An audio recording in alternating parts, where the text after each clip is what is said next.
Just so. Vietnam. Vietnam. Vietnam. Vietnam.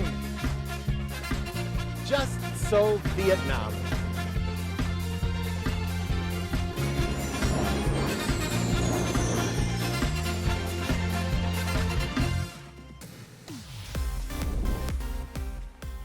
In this episode of Just So Vietnam, let's join Sam to get some tips about how to deal with the hot weather in Hanoi. Later on, we will follow our guest Shu Tak Chung to discover the oldest pottery jar kiln in Bình Dương province. And this is our host, Martin Boss. Hello and welcome to Just So Vietnam. In recent days, the temperatures in Vietnam have gotten up to almost 40 degrees Celsius, which is well over 100 degrees Fahrenheit. It's summer here and it's hot, really, really hot. So let's join Sam in his segment Just Ask to get some tips on how to stay cool during the hot days and to see how the people of Hanoi are dealing with the heat wave.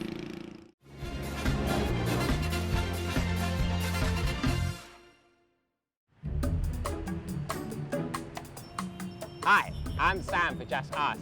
It's a scorching day here in Hanoi. Let me tell you that the hot weather here is one of the main nuisances. I've been here for nearly 2 years though, so I know how to keep it cool. Here's my top tips for dealing with the hot weather in Vietnam.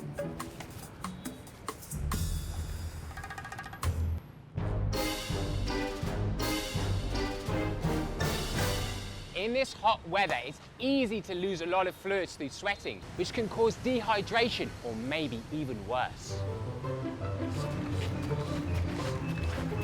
Remember to always bring a bottle of water with you, just to stay hydrated.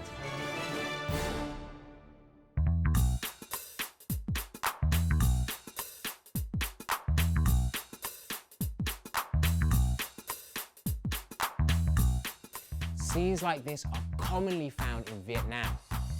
It might look funny, but it's necessary to protect yourself from the elements. The ultraviolet index can reach harmful levels during the summer season. You should definitely bring the following items with you, especially if you're going by motorbike. Sun cream, sunglasses, mask, coat. Now I'm ready to go.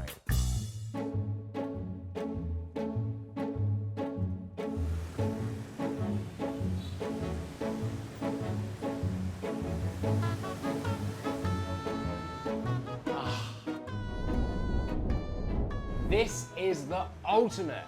If all else fails, then find somewhere with aircon. You can often find locals enjoying the cool in restaurants or even convenience stores.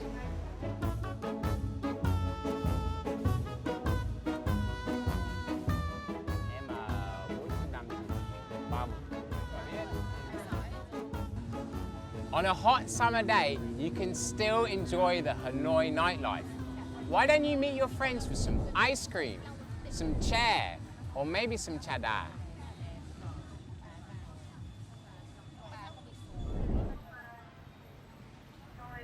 Or you could try taking a bike ride and enjoying the cool summer breeze.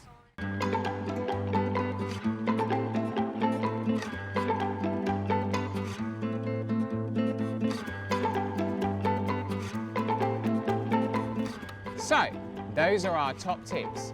I hope it helps you to not only deal with the heat, but also have a good time too. Have fun.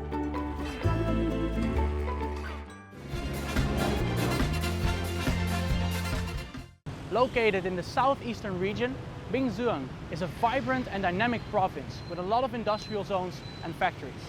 However, the province is also famous for its craft villages. So today, let's join our guest, Shu Tak Chung, to visit a 160-year-old pottery jar making workshop, Dai Hung pottery jar kiln, and to see how the trade is being maintained and preserved. Bình Dương province is very famous for its craft villages, and today we are in one of them and we are visiting a famous workshop which is actually 160 years old, making these jars made of pottery. And let's go and visit inside to see how the trade is still well maintained and meeting the people. See you there. Dai Hung Pottery Jar Kiln is also known as Dai Hung Ancient Pottery Kiln. What's special about this pottery kiln is that all products here are still made by hand with traditional methods. First, clay is kept in cellars for 12 hours so that it is perfectly soft before it is rammed into smooth blocks.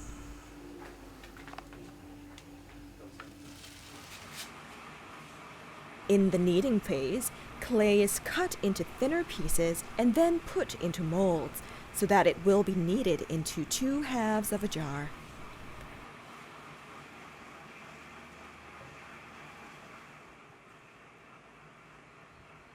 Finally, a potter will put the 2 halves together to make a jar. So this is whoop hoop. This is the smallest item of the workshop right here. And this is what we are doing here is that this jar is going to be assembled because it's made of 2 pieces, one on the bottom and the top. So what I'm doing, I'm turning and smoothing inside the joint.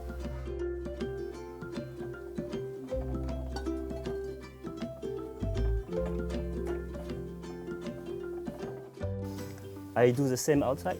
Xong rồi mình cạo cho nó liền lại những cái mối gáp. This one. Mình cạo cho liền mối gáp. Okay.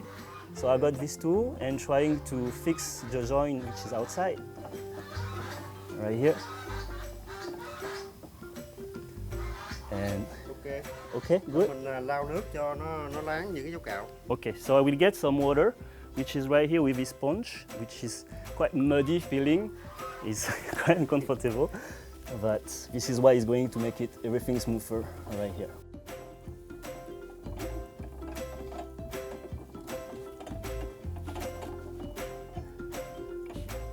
Bo miệng cho nó đều lại, nó tròn.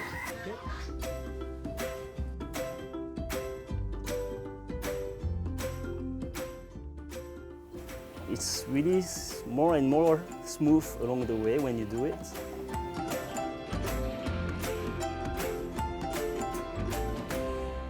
Is it okay? Okay. Good. Come on. So I try to put it there back. Now it's ready. I'm going to put it back among all the jars right here. And what we need to do is that when you hold these jars, make sure that you pull all the strength at the bottom. Otherwise, you can deform the overall shape. And I'm just putting it here among all the others. And I'm very grateful to try this one as a beginner. And now this jar is going to be drying until tomorrow morning among all the rest. After being dried, jars will be covered with enamels before being put into the kiln.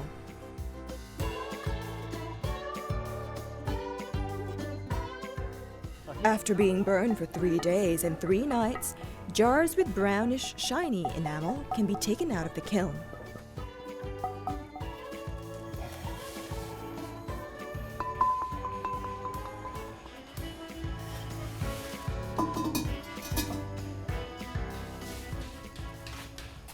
Cái lu này thì theo từ ngày xưa tới giờ thì người dân người ta đã rất dụng rồi, mà tới bây giờ thì những cái mặt hàng nhôm, inox gì đánh của hỏng qua này là tại vì họ nghĩ rằng đựng nước hay đựng mắm gì nó cũng không có qua bằng cái lu.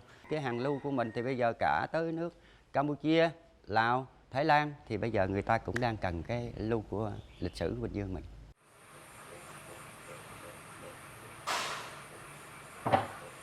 The special thing about the Dai Hung pottery jar kiln, which can be found nowhere else, is that generations of potters always work diligently to preserve this craft.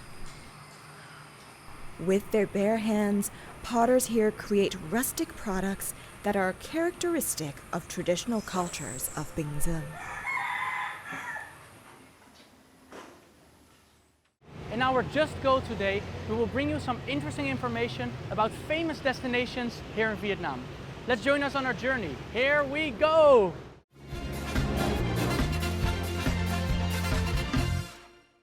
If you love drawing and you want to try drawing on coracle boats, then you can visit Tam Tang village in Quang Nam province and join the Tam Ki Sea Festival that's being held between the 13th and the 16th of June. The activity has attracted the participation of the artists and volunteers from across the country. Apart from 20 professional painters, the project has gathered photographers, sculptors and cultural researchers. The paintings will be exhibited on Sunday to celebrate the opening of the Tam Thang Village Community Art Project 3 years ago. The project was initiated from an experimental project titled Developing Tourism with the participation of local community in Tam Thang. Cloud hunting and a range of camping activities are some of the exciting experiences on offer for young people who want to explore Dalat in Langdon province this summer.